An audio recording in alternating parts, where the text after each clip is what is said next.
Now it is time, because it's Thanksgiving season, it's time for a little homemade tutorial on Jesse Kelly's world famous burgers with me, of course, Jesse Kelly. I felt the need to do this. I felt an obligation to do this because of how many people are going to eat turkey this Thanksgiving. Ditch the turkey, have Jesse Kelly burgers. Everyone will thank you for it. Nobody's going to be eating these burgers and saying, oh my gosh, what I'm really craving is dry meat. So just do this right. Let's begin. First of all, everything when it comes to cooking involves high quality ingredients. So make sure you spend the money, get the best ground beef you can find, okay? Boom, there.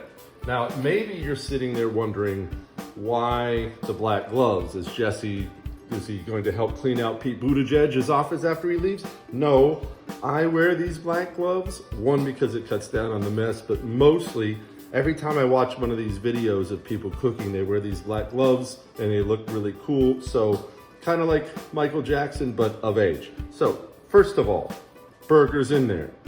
Seasoning salt. I just use Lowry's or whatever I happen to have. You don't have to stress the general seasoning salt. Just a little sprinkle, Don't over season these with the seasoning salt. I've done it before. You get them way too salty and you just get absolutely dried out. Little garlic powder, again, just a little dusting of garlic powder. And then, of course, as I've said many times before, the star of the show, Chipotle Tabasco sauce. Not Tabasco sauce, which is gross, Chipotle Tabasco sauce. This is the star of the show. Now, be generous with it. Don't be whining about heat. Most of the heat cooks off. I do want to stress that it's most of the heat cooks off.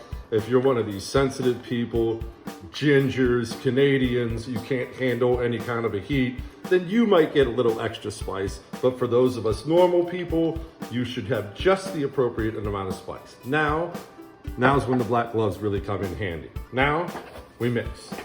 So obviously you know how to mix up burger. It's not very difficult, but make sure you mix it up extremely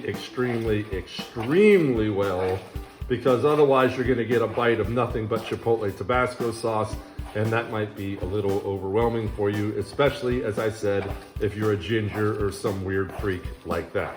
All right, now it's mixed up pretty good. Now, obviously you just grab roughly quarter-pound balls, because this is a pound of burger, so quarter-pound balls, don't make any jokes. There's that, and there's that. Burgers are done. Now, everyone knows a good burger is a thin burger, right? But I don't completely thin out my burger as it is now. In fact, if we have like a party or something I have to go to and I have to make a bunch of these, I'll just have a bunch of these in there. Just a bunch of balls sitting in there. So I'll flatten them out a little if I don't have to have a tub full of balls. Flatten them out just a little. Just get yourself started on a little bit of shape. This is obviously not flat enough for a good burger, but it's a start. Okay, now it's ingredients time. Obviously you just saw me prep the burgers. I got that. You want to use your high-end plates. Cheese. This is an American cheese endeavor. Let freedom ring, baby. Don't use your fancy cheeses. Good cheeseburgers need American cheese. Then, the buns.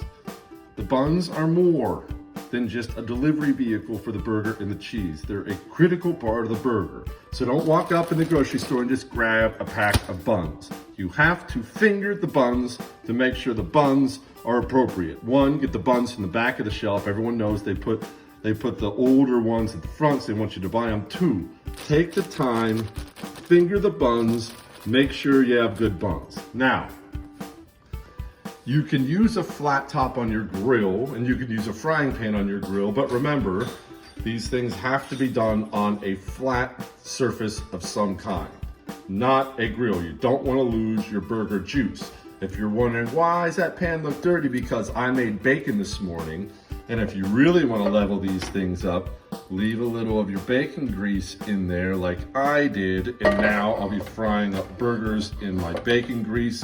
Not only good, but good for you. All right, now it's time to get the thing done. Get your burger, get it over.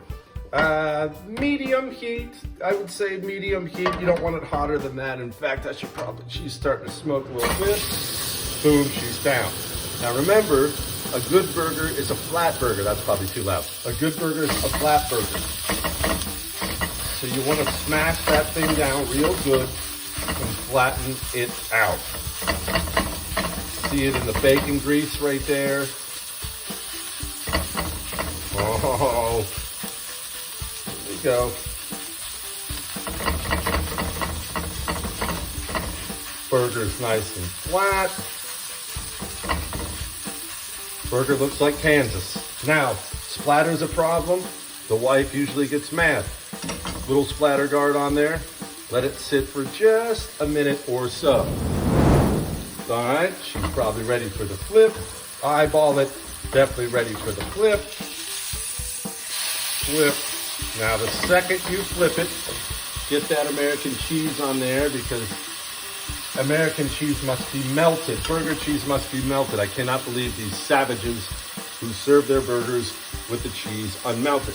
Now right about now, you're probably thinking, okay, you have your high-end plates, you have your fingered buns. Jesse, what about all the ketchup and mustard and mayo and lettuce and tomatoes? Remember, world famous Jesse Kelly burgers are world famous for a reason. They don't need anything. No condiments, no vegetables, no nothing. You don't need any of that. And look how fast that American cheese goes to work. Boom. Burger is done. Burger is scooped. Burger is bun. That is ready to enjoy. You're welcome.